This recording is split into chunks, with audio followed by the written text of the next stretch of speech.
नमस्कार साथियों, आज हम लोग exam coach official YouTube channel से 2018 में पूछे गए यूपी टेट के 30 क्वेश्चंस इंग्लिश सब्जेक्ट के डिस्कस करेंगे। 2019 में पूछे गए क्वेश्चंस को हम लोग डिस्कस कर चुके हैं, तो चलते हैं, पहुंचते हैं क्वेश्चंस पर। 2018 का पेपर हम लोग डिस्कस करेंगे। क्वेश्चन है कि which of the following words is plural. निम्नलिखित में से कौन सा शब्द प्लूरल है। इसमें जो आपके वर्ड दिए गए हैं इसमें से एक कोई शब्द प्लूरल है, बाकी सभी सिंगुलर हैं। तो जो शब्द इसमें दिए गए सिंगुलर वो बहुत ही इजी है, आप लोग आसानी से पहचान सकते हैं। डॉग आपका सिंगुलर है, ये प्लूरल नहीं है। ठीक, तो ये आपका कैसा है, सिंगुलर है। इसी तरीके से फॉक्स भी आपका सिंगुलर वर्ड है, आप जानते हैं, और ये भी आपका सिंगुलर है। जो वर्ड है यहाँ पे माइस, माइस आपका प्लूरल है। माइस कैसा है, प्लूरल शब्द है। और इसका आपको सिंगुलर भी पता होना चाहिए। जो वर्ड माउस होता है वो इसका है सिंगुलर, माउस का प्लूरल होता है माइस। क्लियर है, तो option number D will be right here. ठीक, पहले क्वेश्चन का आंसर क्या हो जाएगा, option number D, mice. Next question पे चलेंगे।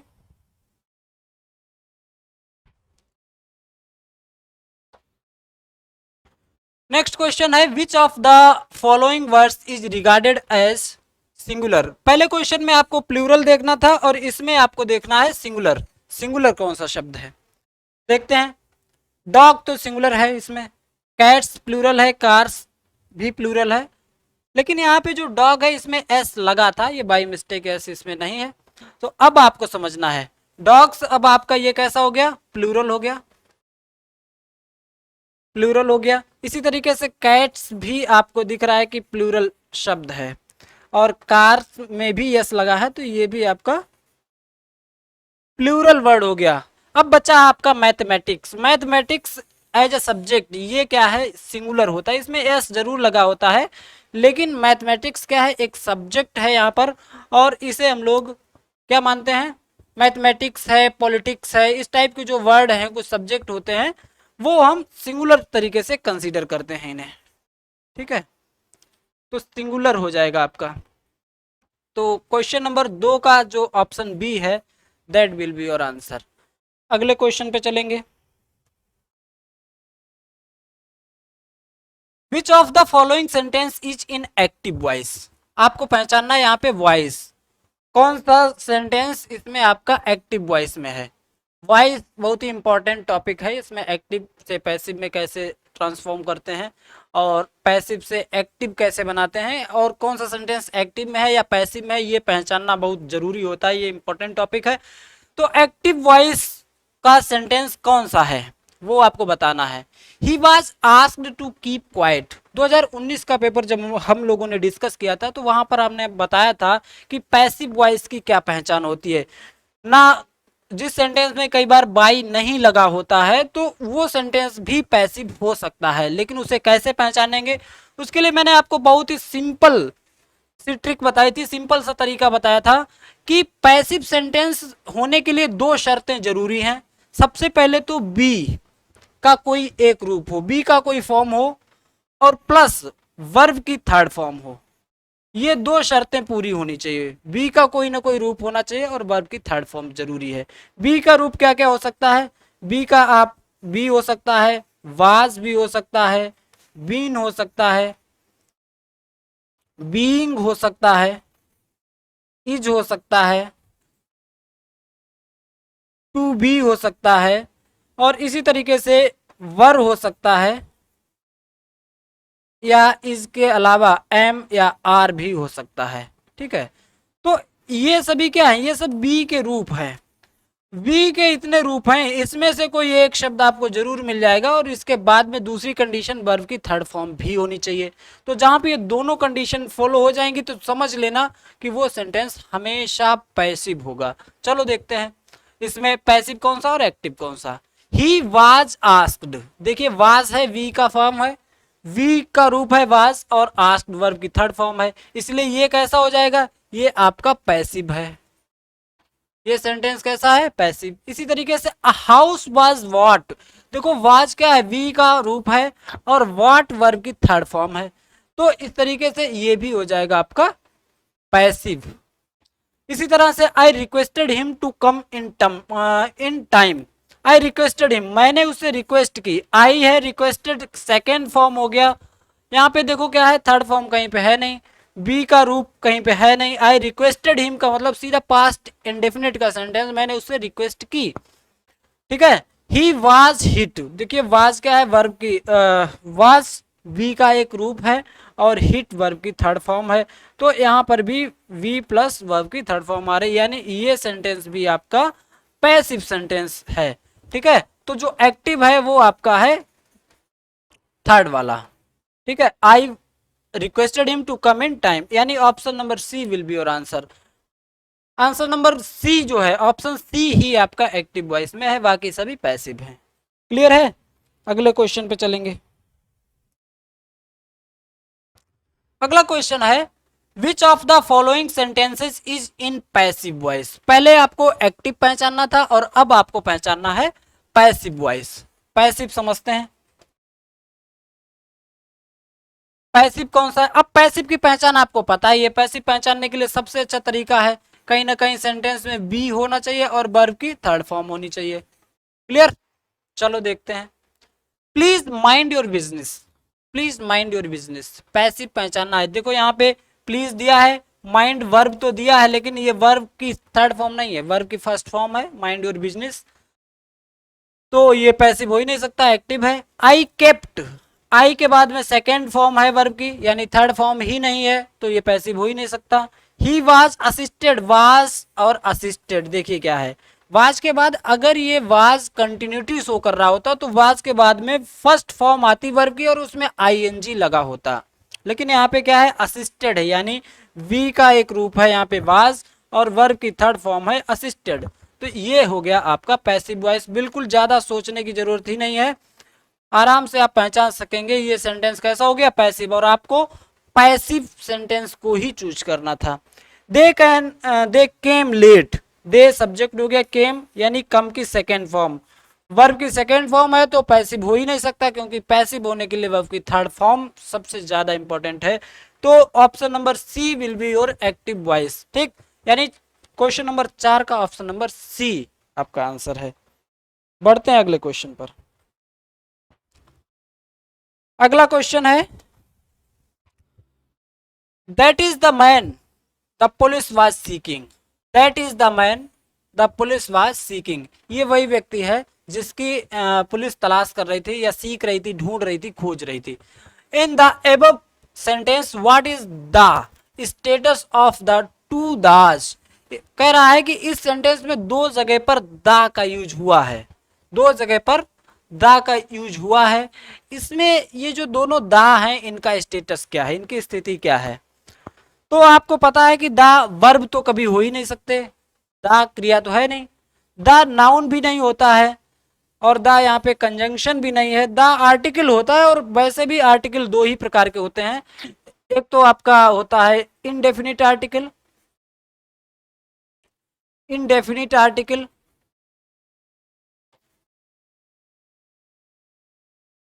इनडेफिनिट आर्टिकल्स में ए या एन आते हैं, और दूसरा आपका है डेफिनिट आर्टिकल, डेफिनिट आर्टिकल, दूसरा है डेफिनेट आर्टिकल, और इसमें केवल एक ही शब्द आता है जो है दा, ए एन या दा, तो आपका जो दा यहाँ पे जो दोनों यूज हुए हैं ये आपके डेफिनिट आर्टिकल के तौर पे यूज हुआ है, यानी ऑप्शन नंबर डी आपका आंसर हो जाएगा, ठीक, ऑप्शन नंबर डी। बढ़ते हैं अगले क्वेश्चन पर। These students are most disobedient, क्या पूछ रहा है इसमें, in the above sentence point out the gender of the word students, students जो शब्द है इसका जेंडर है कौन सा है, इसका जेंडर आपसे पूछ रहा है। दीज स्टूडेंट्स, ये स्टूडेंट्स, ये विद्यार्थी, आर मोस्ट डिसओबीडियंट, बहुत ज्यादा डिसओबीडियंट हैं, तो स्टूडेंट्स का जेंडर पूछता है। जेंडर एक चैप्टर है नाउन में, हम इसे पढ़ते हैं, नाउन में आपको नंबर पढ़ना होता है, नाउन में आपको जेंडर भी पढ़ना होता है। जेंडर इंग्लिश में आपको बताए जाएंगे कि 4 प्रकार के होते हैं, अब इसमें देखिए क्या है, स्टूडेंट्स फेमिनिन जेंडर तो है नहीं, फेमिनाइन जेंडर है नहीं, क्योंकि स्टूडेंट्स तो बॉय भी हो सकता है और गर्ल भी हो सकती है। इसी तरीके से जो स्टूडेंट शब्द है वो एक कॉमन जेंडर के तौर पे यूज होता है। स्टूडेंट्स एक कॉमन शब्द है जो हम मेल फीमेल दोनों को बोल सकते हैं। तो स्टूडेंट्स आपका किस में हो जाएगा, कॉमन जेंडर में जाएगा, यानी क्वेश्चन नंबर 6 का ऑप्शन बी सही हो जाएगा। मैस्कुलाइन जेंडर होता नहीं, स्टूडेंट्स मैस्कुलाइन और फेमिनाइन दोनों जेंडर हो सकते हैं, नन ऑफ द एबव का भी कोई मतलब है नहीं, यानी क्वेश्चन नंबर 6 का ऑप्शन बी यानी कॉमन जेंडर आपका आंसर हो जाएगा। बढ़ेंगे अगले क्वेश्चन पर।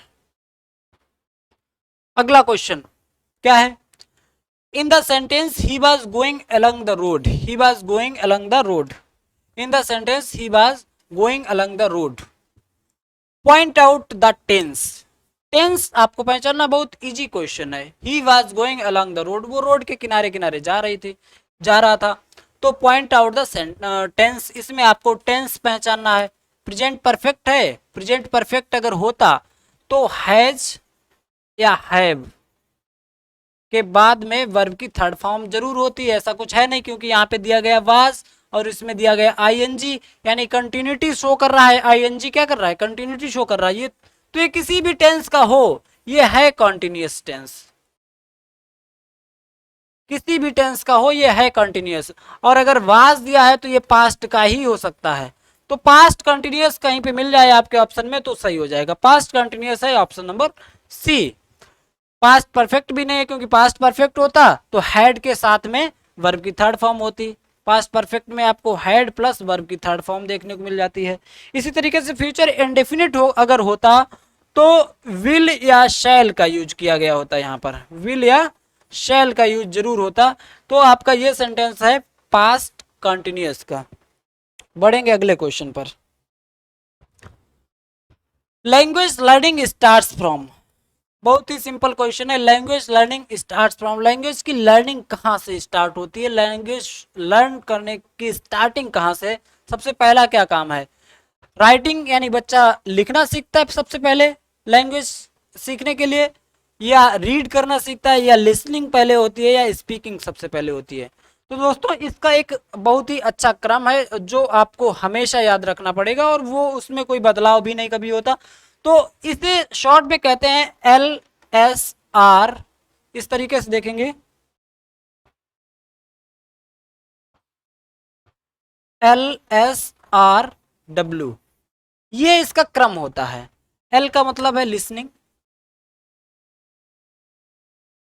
लिसनिंग, स्पीकिंग, उसके बाद आपका आता है रीडिंग, और उसके बाद में है राइटिंग। यानी सबसे पहला जो स्टेप है लैंग्वेज लर्न करने का वो है लिसनिंग। सबसे पहले हम लोग क्या करते हैं, लिसन करते हैं। बच्चा सबसे पहले सुनता है, जब सुनता है तभी वो बोलता है, यानी लिसनिंग के बाद में स्पीकिंग। तो पहला, फिर दूसरा स्पीकिंग, स्पीकिंग के बाद में रीडिंग, पढ़ना भी जान जाता है, और उसके बाद में जो चौथा स्टेप है फिर लिखने का काम आता है। तो पहला स्टेप यानी स्टार्ट कहाँ से होता है, लिसनिंग से। लिसनिंग आपको मिल जाता है ऑप्शन नंबर सी में। तो क्वेश्चन नंबर 8 का option C will be right answer here, यानी लिसनिंग। ध्यान रखिएगा। बढ़ेंगे अगले क्वेश्चन पर।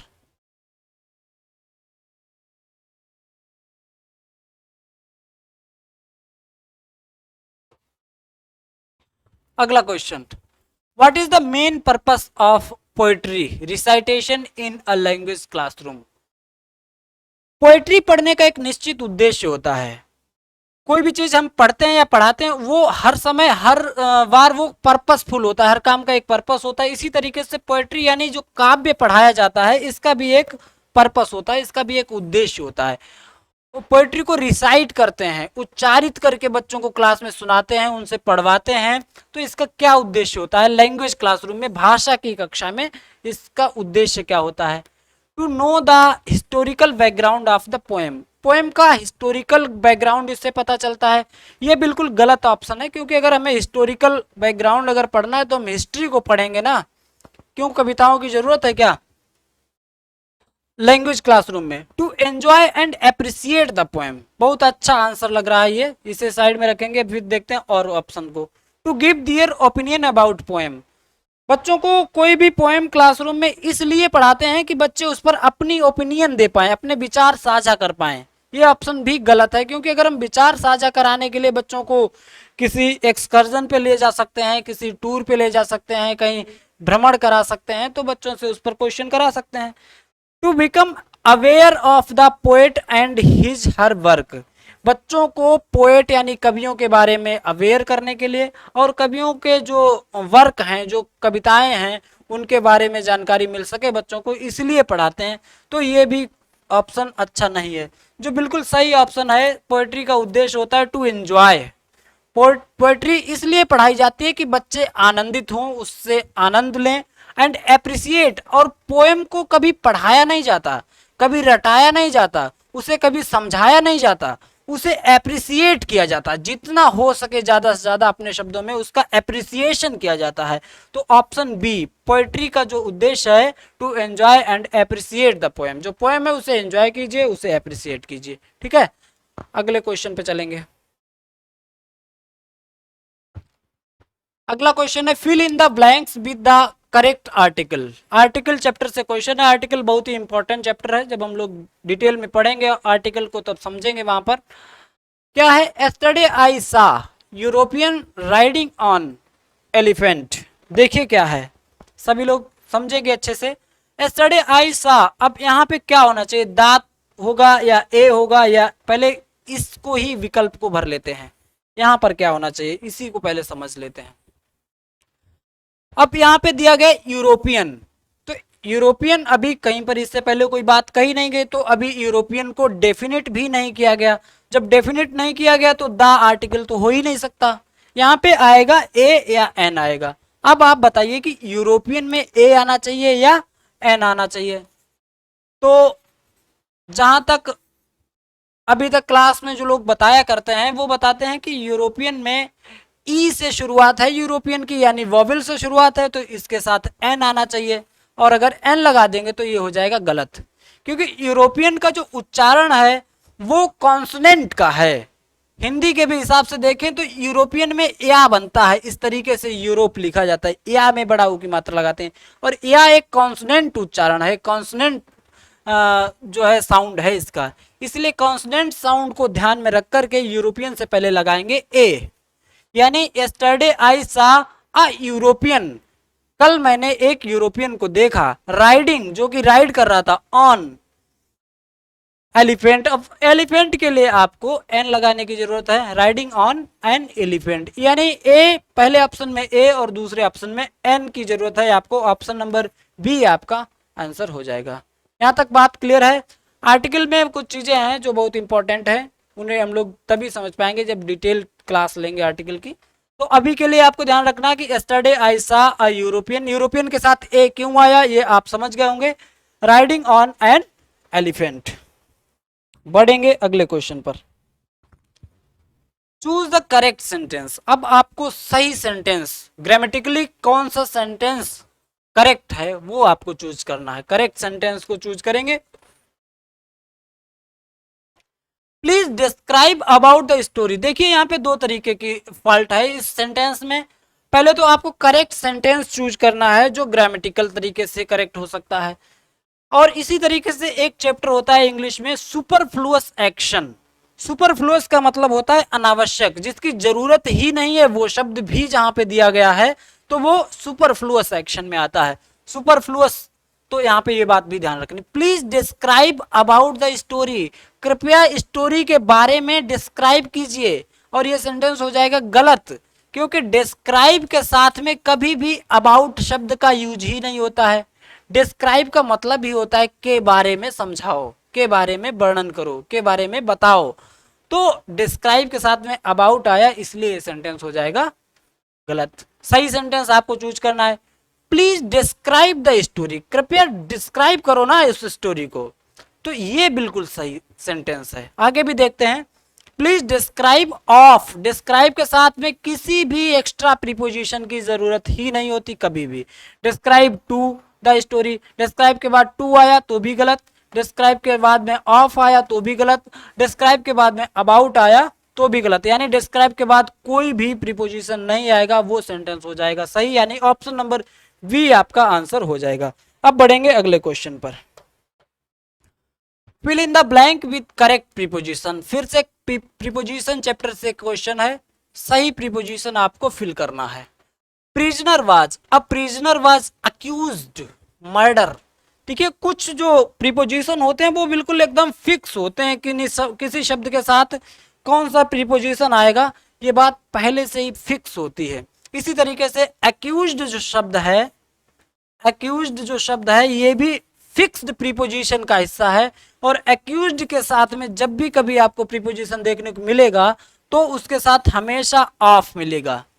एक्यूज्ड ऑफ, ऑफ कहीं पर है। अब प्रिजनर वाज अक्यूज्ड ऑफ, यानी ऑप्शन नंबर ए आपका सही हो जाएगा, अक्यूज्ड ऑफ मर्डर। जो कैदी है ना, वो उस पर मर्डर का आरोप है, अक्यूज्ड ऑफ मर्डर। ठीक है, तो ऑप्शन नंबर ए आपका सही हो जाएगा, ऑप्शन ए। बढ़ेंगे अगले क्वेश्चन पर। अगला है the antonym of innocent is. Antonym of innocent is, innocent का आपको एंटोनिम यानी इसका उल्टा चाहिए आपको। इनोसेंट देखिए क्या है, क्लेवर चालाक, इग्नोरेंट अनजान, और एक्टिव गिल्टी। देखो इनोसेंट है वो है मासूम, इनोसेंट व्यक्ति जो होता है वो मासूम होता है, ज्यादा उसमें चालाकी और इस टाइप की बातें नहीं होती हैं। लेकिन जो क्लेवर है वो चालाक होता है, वो ट्रिकी व्यक्ति होता है जो क्लेवर है। यानी इनोसेंट का यहाँ पे जो सबसे अच्छा है वो क्लेवर ही एंटोनिम हो सकता है। ठीक है, तो ऑप्शन ए। एक्टिव का मतलब सक्रिय, गिल्टी का मतलब दोषी या अपराधी, इग्नोरेंट का मतलब अनजान या जानबूझकर इग्नोरेंट बना रहना, इस सेंस में यूज होता है। तो क्वेश्चन नंबर 13 का ऑप्शन ए यानी इनोसेंट का जो अपोजिट होगा वो आपका क्लेवर हो जाएगा। अब बढ़ेंगे अगले क्वेश्चन पर। The synonym of significant, significant का जो पर्यायवाची है आपको सिनोनिम बताना है। सिग्निफिकेंट का मतलब होता है इंपॉर्टेंट के सेंस में, सिग्निफिकेंट का मतलब बहुत ही महत्वपूर्ण के सेंस में। अब प्रोमिनेंट का मतलब होता है एकदम सटीक, प्रोमिनेंट का मतलब एकदम सही, प्रोमिनेंट। मैग्निफिसेंट अद्भुत, एफिशिएंट का मतलब पर्याप्त क्षमता से युक्त, और इंपॉर्टेंट का मतलब होता है महत्वपूर्ण। तो जो सिग्निफिकेंट है, सिग्निफिकेंट का जो सबसे अच्छा सिनोनिम है यानी इसका जो सिमिलर वर्ड है वो इंपॉर्टेंट होता है। सिग्निफिकेंट का मतलब भी अच्छे महत्व की चीज होती है यानी महत्वपूर्ण होता है, उसी तरीके से इंपॉर्टेंट भी महत्वपूर्ण होता है। ठीक है, तो 14 का ऑप्शन डी आपका आंसर हो जाएगा। बढ़ते हैं अगले क्वेश्चन पर। Which one of the following words can be made plural. इसमें से कौन सा शब्द प्लूरल बनाया जा सकता है by adding a suffix. An suffix को यूज करके किस शब्द को प्लूरल बनाते हैं। तो बॉक्स में एन जोड़ नहीं सकते, बॉक्सन हो जाएगा, क्योंकि इसका इसमें एस लगा के इसका प्लूरल बनाते हैं, इसमें एस लगा करके प्लूरल बनाते हैं, तो बॉक्स में भी नहीं होगा। टैक्स का भी नहीं होगा, टैक्स का टैक्सेस होगा। इसी तरीके से मैक्स का भी नहीं होगा। ऑक्स एक वर्ड है आपका, ऑक्स में अगर हम ऑक्स को प्लूरल बनाते हैं तो एस या एस का यूज नहीं करते हैं, ऑक्स के लिए हमें ई एन का यूज करना पड़ता है। ऑक्स का मतलब होता है एक बैल, ऑक्सन का मतलब होता है बहुत सारे बैल, यानी प्लूरल बन जाता है ई एन लगा करके। ठीक, इसी तरीके से आपको एक शब्द मिल जाता है देखने को, चाइल्ड। चाइल्ड जो शब्द है ये सिंगुलर है, इसका प्लूरल बनाने के लिए हमें इसमें क्या करना पड़ता है, आर ई एन, यानी चिल्ड्रेन हो जाता है, इसमें एस एस लगा करके प्लूरल नहीं बनाते हैं। तो 15 का जो राइट आंसर है वो ऑप्शन नंबर डी यानी ऑक्स, ऑक्स में ई एन लगा करके हम इसे प्लूरल बना देते हैं। बढ़ेंगे अगले क्वेश्चन पर। Choose the correct pronoun to complete the, choose the correct pronoun to complete the following sentence. Choose the correct pronoun to complete the following sentence. Choose the correct pronoun to complete. Choose the correct pronoun to complete the following sentence. Correct pronoun आपको choose करना है complete करने के लिए sentence जो दिया गया उसे। अब यहाँ पे जो सेंटेंस दिया गया है वो सेंटेंस ही मिसिंग है, क्योंकि यहाँ पे कोई एक सेंटेंस दिया गया होता तभी ये प्रोनाउन उसमें आ पाता कि क्या सही है क्या गलत है। ठीक है, इसलिए इस क्वेश्चन को स्किप करेंगे क्योंकि इसका क्वेश्चन ही टाइपिंग के समय ध्यान नहीं रहा है तो नहीं टाइप हो पाया होगा।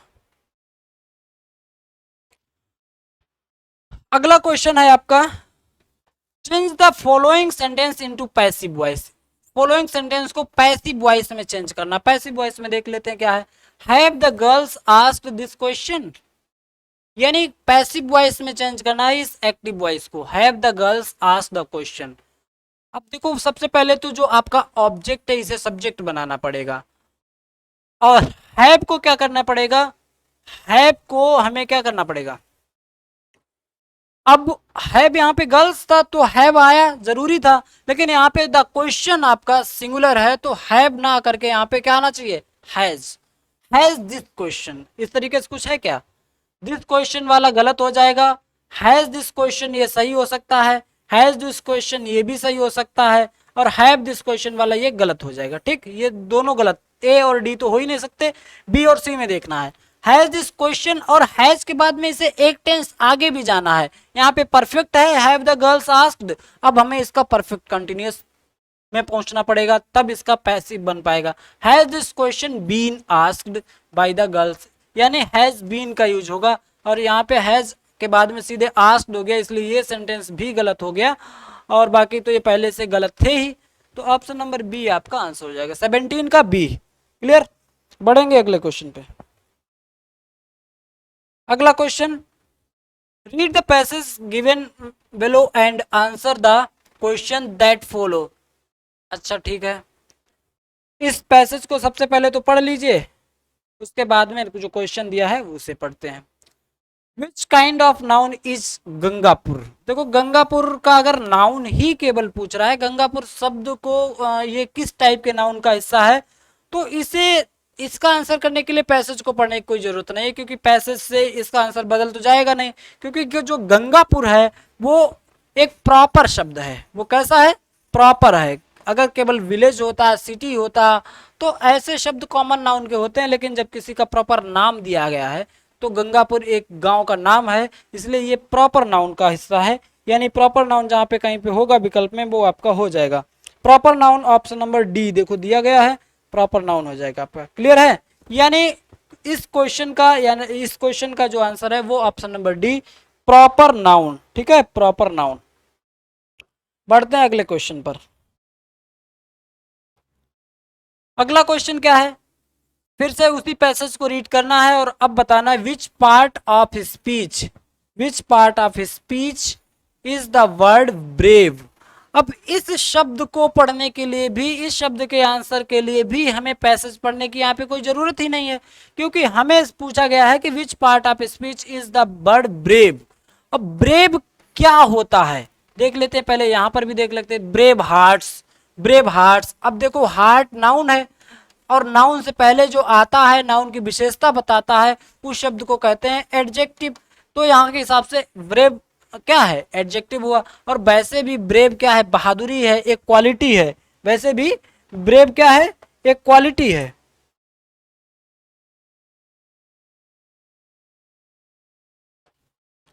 ब्रेव क्या है, वैसे भी एक क्वालिटी है, तो क्वालिटी है, नाउन की क्वालिटी बताने वाला शब्द है, यानी ब्रेव यहाँ पे क्या हो जाएगा आपका, एडजेक्टिव हो जाएगा। एडजेक्टिव जिस विकल्प में होगा सही हो जाएगा। एडजेक्टिव है आपका ऑप्शन नंबर सी, यानी क्वेश्चन नंबर 19 का ऑप्शन सी एडजेक्टिव आपका आंसर हो जाएगा। ब्रेव क्या है, एक एडजेक्टिव है। बढ़ते हैं अगले क्वेश्चन पर। हाँ, विच of the following word is a material noun. Material noun जो आपका इसमें से शब्द है उससे चूज करना है। मटीरियल नाउन, मटीरियल नाउन का मतलब कहीं पर किसी मटीरियल का नाम है, गोल्ड है, सिल्वर है, इस टाइप के जो मटीरियल्स हैं, जो मैटर्स हैं, वो सारे मटीरियल नाउन में आते हैं। देखते हैं मटीरियल नाउन क्या है। काऊ आपका कॉमन नाउन है, ठीक है, काऊ कॉमन नाउन है। इसी तरीके से जो गोल्ड है, गोल्ड आपका मटीरियल नाउन है। ये आपका आंसर हो जाएगा। ठीक है, गोल्ड आपका मटेरियल नाउन हो जाएगा। क्लास आपका कलेक्टिव नाउन है, क्योंकि क्लास में ग्रुप होता है बच्चों का। तो 20 का ऑप्शन नंबर हो जाएगा बी, बिल्कुल सही। अगला क्वेश्चन आपके स्क्रीन पे होना चाहिए 21. Which of the following sentence, which of the following word is an abstract noun? Noun बहुत इंपॉर्टेंट टॉपिक है, इसलिए 2018 में नाउन से कई क्वेश्चन पूछे गए। आपको अगले पेपर के लिए भी नाउन को बहुत अच्छे से पढ़ना है, नाउन और आर्टिकल को। तो इसमें आपको पहचानना एब्स्ट्रैक्ट नाउन। एब्स्ट्रैक्ट नाउन कौन सा? एब्स्ट्रैक्ट का नाउन होता है the noun, the name that can only be feel and can not be touch. वो शब्द या वो नाउन्स जिन्हें हम केवल फील कर सकते हैं, उन्हें टच नहीं कर सकते, उन्हें देख नहीं सकते, छू नहीं सकते, ऐसे जो नाउन होते हैं वो एब्स्ट्रैक्ट नाउन होते हैं। तो जो कनेक्शन है, वाई तो आपका एब्स्ट्रैक्ट नाउन नहीं है, वाई कॉमन नाउन है। विमेन जो है आपका, ये भी कॉमन नाउन ही है, क्योंकि औरतें बहुत होती हैं और इनका अगर कोई प्रॉपर किसी औरत का नाम हो तो वो आपका प्रॉपर हो जाएगा। और प्लाव मीन्स होता है जोतना, तो ये तो नाउन है ही नहीं, ठीक। ये वर्ब है। जो कनेक्शन है, कनेक्शन का मतलब होता है संबंध। संबंध एक ऐसा नाउन है, संबंध जिसे देखा नहीं जा सकता, संबंध फील करने की चीज होती है। तो इसी तरीके से संबंध को टच भी नहीं कर सकते हैं। तो कनेक्शन जो है, कनेक्शन है, नॉलेज है, विजडम, पावर्टी मीन्स गरीबी, ठीक है, सिंपैथी, ये सभी क्या है? ये सारे नाउन्स एब्स्ट्रैक्ट नाउन के एग्जांपल है। तो 21 का ऑप्शन ए बिल्कुल सही हो जाएगा, ठीक। अगला क्वेश्चन है which kind of noun is adversity? Which kind of noun, कौन सा प्रकार है नाउन का? एडवर्सिटी। एडवर्सिटी का मतलब भी कष्ट होता है, परेशानी होता है, दुख होता है। तो एडवर्सिटी भी आपका उसी तरीके से कुछ होगा जैसे इससे पहले क्वेश्चन था, यानी कॉमन नाउन तो है ही नहीं, प्रॉपर नाउन भी नहीं है, कलेक्टिव नाउन भी नहीं है। एडवर्सिटी भी एक ऐसा शब्द है, दुख भी एक ऐसा शब्द है जिसे देख नहीं सकते, जिसे फील किया जाता है, जिसे छू नहीं सकते, जिसे समझा जाता है, ठीक। तो which a kind of noun is adversity? Adversity भी आपका एब्स्ट्रैक्ट नाउन का एग्जाम्पल है। अगला क्वेश्चन आपका है which part of speech is the word hard? Hard जो शब्द है ये कौन सा parts of speech? Parts of speech को आपको बहुत अच्छे समझना है। जितने भी शब्द हैं आपके पार्ट्स ऑफ स्पीच में, नाउन, प्रोनाउन, वर्ब, एडवर्ब, ठीक है, एडजेक्टिव, प्रीपोजिशन, कंजंक्शन और इंटरजेक्शन, जो 8 पार्ट्स ऑफ स्पीच है, इन्हें आपको बहुत अच्छे से पढ़ने की जरूरत है, तभी आप पहचान पाएंगे इस टाइप के क्वेश्चंस को। Hard in the sentence he is working hard.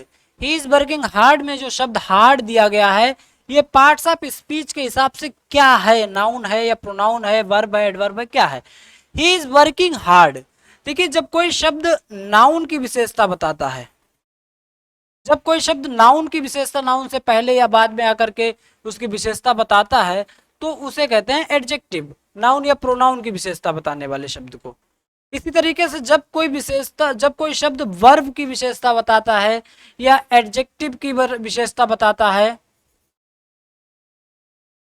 या एडजेक्टिव की विशेषता बताता है, तो ऐसे शब्द को कहते हैं एडवर्ब। क्या कहेंगे? एडवर्ब। और एक एडवर्ब दूसरे एडवर्ब की भी विशेषता बताता है।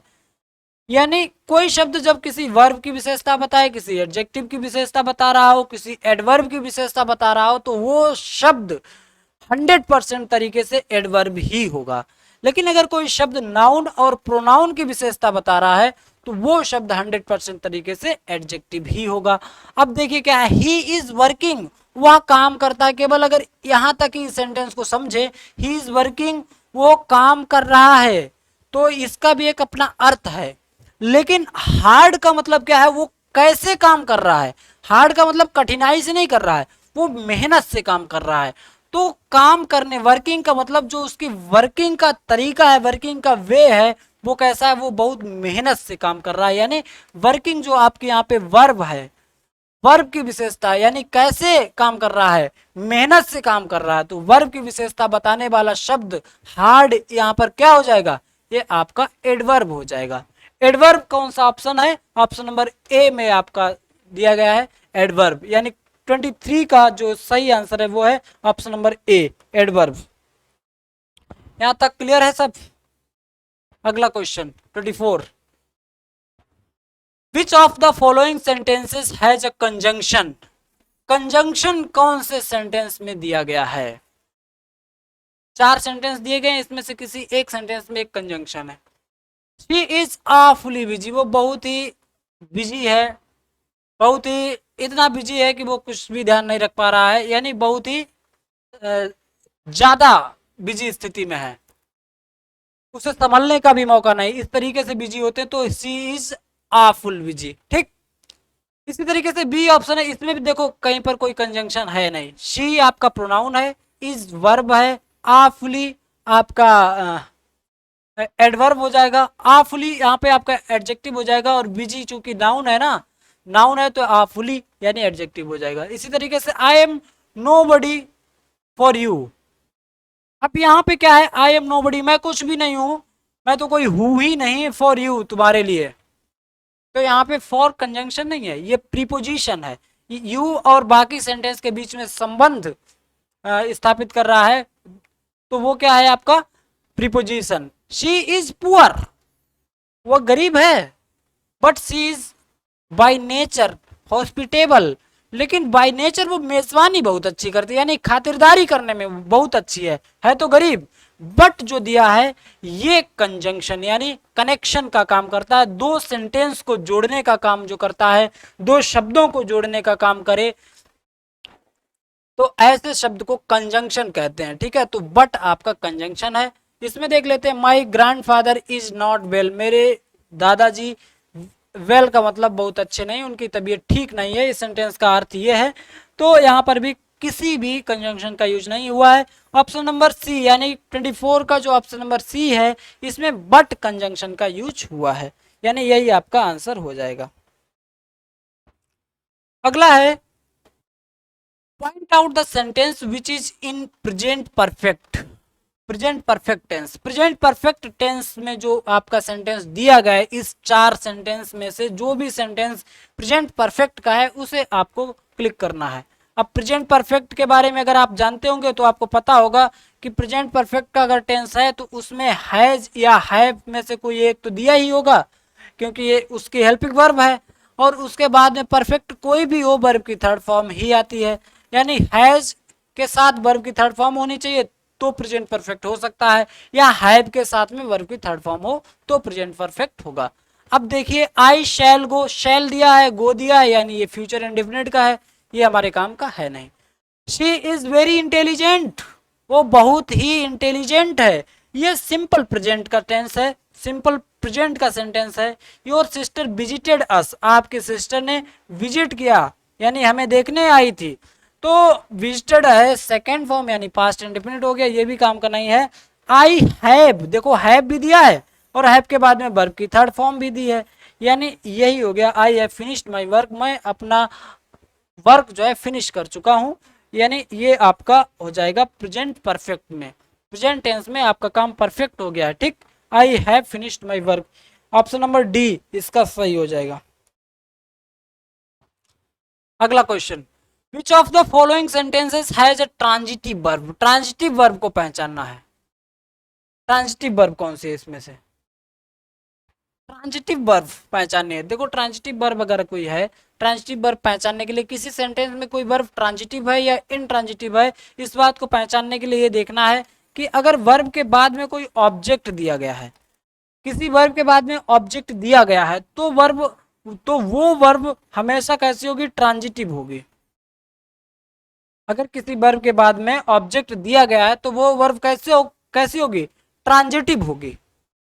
और देखते हैं ट्रांजिटिव कौन सी, she walks in the morning daily, वो सुबह को डेली दौड़ती है, वो वॉक्स क्या वॉक करती है, इसका कोई आंसर नहीं, क्योंकि वॉक के साथ में कोई ऑब्जेक्ट ना हो तब भी काम चल जाता है, तो ये आपका इंट्रांजिटिव वर्ब है। शी वॉक्स केवल लिख दें तब भी ये सेंटेंस पूरा हुआ, दौड़ती है।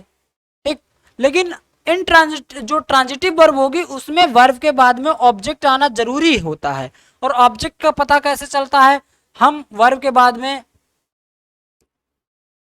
जैसे शी वॉक्स, वो क्या दौड़ती है, तो क्या जैसे आंसर लगा लेते हैं। ठीक है, she walks in the morning, तो इसका कोई आंसर नहीं मिलता। शी वॉक्स, वो क्या दौड़ती है, इसका कोई आंसर नहीं। अब देखो इसका आंसर मिलेगा, ही इज रनिंग।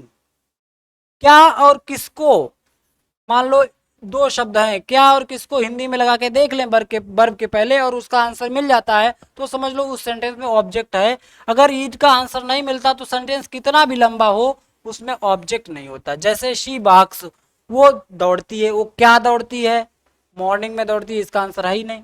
वो किसको दौड़ती है, इसका भी कोई आंसर नहीं है। अब देखो क्या है, he is running very fast, वो बहुत तेज दौड़ता है। वो क्या दौड़ता है, नहीं आंसर है। वो किसको दौड़ता है, इसका भी कोई आंसर नहीं। यानी इसमें भी ऑब्जेक्ट नहीं है और इसमें भी ऑब्जेक्ट नहीं। अगर ऑब्जेक्ट नहीं है तो जो वाक्स है ये ट्रांजिटिव वर्ब नहीं है, ये इंट्रांजिटिव है। इसी तरीके से जो रनिंग वर्ब है यहाँ पर भी ये भी ट्रांजिटिव नहीं है, ये भी इंट्रांजिटिव वर्ब है।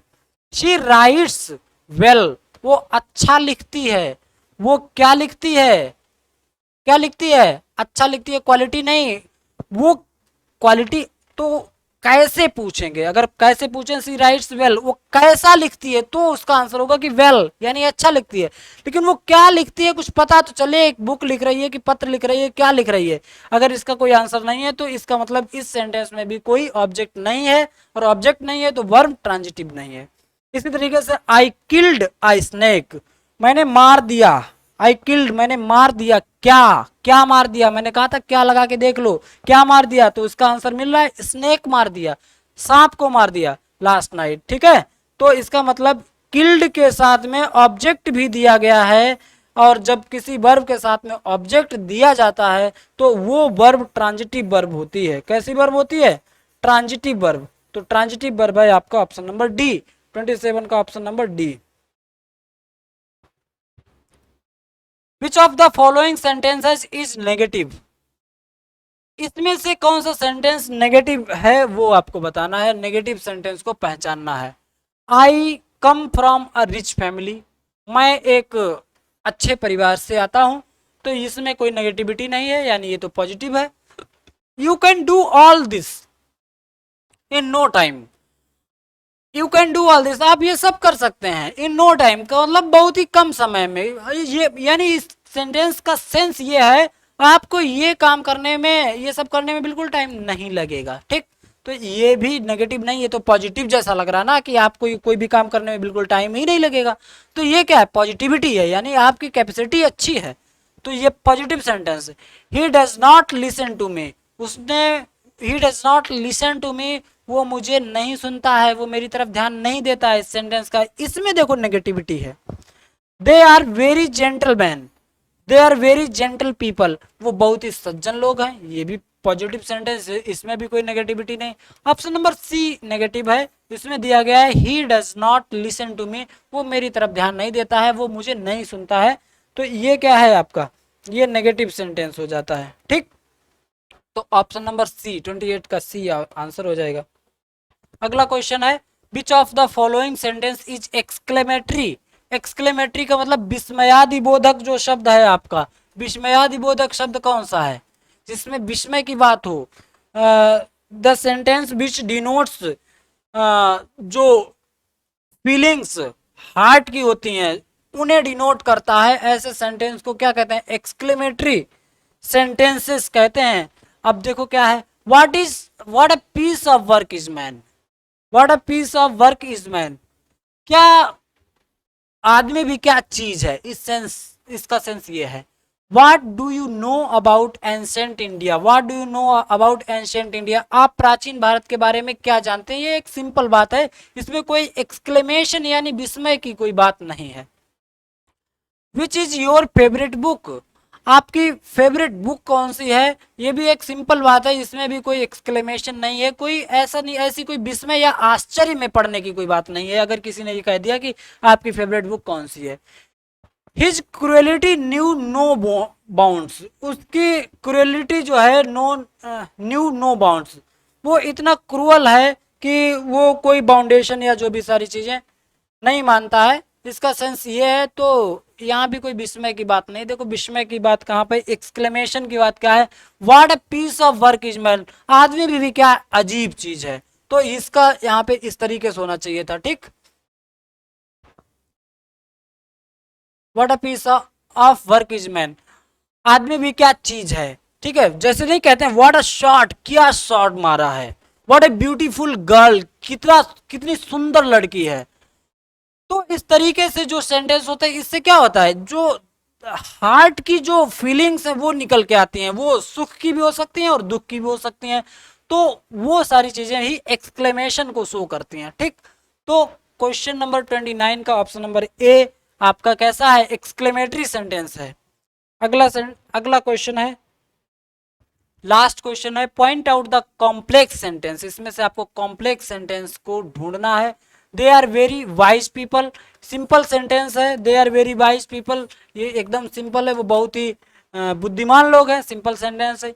यू नो मी वेल, आप हमें अच्छे से जानते हैं, ये भी सिंपल सेंटेंस है, यानी ये भी कॉम्प्लेक्स नहीं है, आपको कॉम्प्लेक्स कॉम्प्लेक्स ढूंढना है। शी डज नॉट सिंग, वो नहीं गाती है, शी डज नॉट सिंग का मतलब वो नहीं गाती है, ये भी एक सिंपल सेंटेंस का एग्जांपल है। वन वह who does not live one country is arrested, is arrested मतलब कोई भी व्यक्ति who does not live one country, कोई भी व्यक्ति जो अपने देश में नहीं रहता है या जो विदेशों को पसंद करता है, कंट्री इज अरेस्ड, वो ठीक व्यक्ति नहीं होता है। रेस्ड का मतलब होता है जो कि जिम्मेदार व्यक्ति नहीं है, या कहें कि जिसका व्यवहार ठीक नहीं होता, ऐसे सेंटेंस ऐसे व्यक्ति को रेस्ड कहते हैं। वन हु डज नॉट, अब देखो क्या, one who does not live, यहाँ तक एक सेंटेंस हो गया। वंस कंट्री, ये एक्स्ट्रा बात हो गई। और इज रेस्ड, यानी यहाँ तक जो बात हुई उसके बाद में एक सबऑर्डिनेट क्लास भी यहाँ पे दी गई है, इज अरेस्ड, यानी कॉम्प्लेक्स सेंटेंस। दो सेंटेंस को जोड़ के इस तरीके से मिला दिया जाता है जिसमें पहचानना मुश्किल हो जाता है, तो ऐसे सेंटेंस को कॉम्प्लेक्स सेंटेंस कहेंगे, ठीक। और यहाँ पर तो ये सिंगल सेंटेंस है, इसमें कहीं पे कोई दो सेंटेंस दिए नहीं गए हैं। सिंपल सेंटेंस, कॉम्प्लेक्स सेंटेंस और कंपाउंड सेंटेंस को एक सिंथेसिस नाम का चैप्टर होता है, उसमें हम लोग डिटेल में पढ़ेंगे। तब तक के लिए इसका जो आंसर है वो क्वेश्चन नंबर 30 का आंसर डी आपका सही हो जाएगा, ठीक। अब पढ़ेंगे अगले क्वेश्चन पर, और अगला क्वेश्चन तो है ही नहीं, आपको पता है 30 क्वेश्चन ही हैं आपके पास। तो थैंक यू एवरीवन ये क्लास देखने के लिए। और अब देखेंगे हम लोग आगे के जो क्वेश्चंस पूछेंगे 2017 में, 2016 में जो क्वेश्चंस पूछेंगे उन्हें डिस्कस करेंगे। और अगर एग्जाम को चैनल पर आप नए हैं तो इस चैनल को सब्सक्राइब जरूर कर लें, ठीक है। और मिलेंगे हम लोग नेक्स्ट क्लास में। आज के लिए इतना ही था। सभी लोग जुड़ते रहें और ज़्यादा से ज़्यादा लाइक करें, शेयर करें, सब्सक्राइब करें। Thank you, thanks for watching.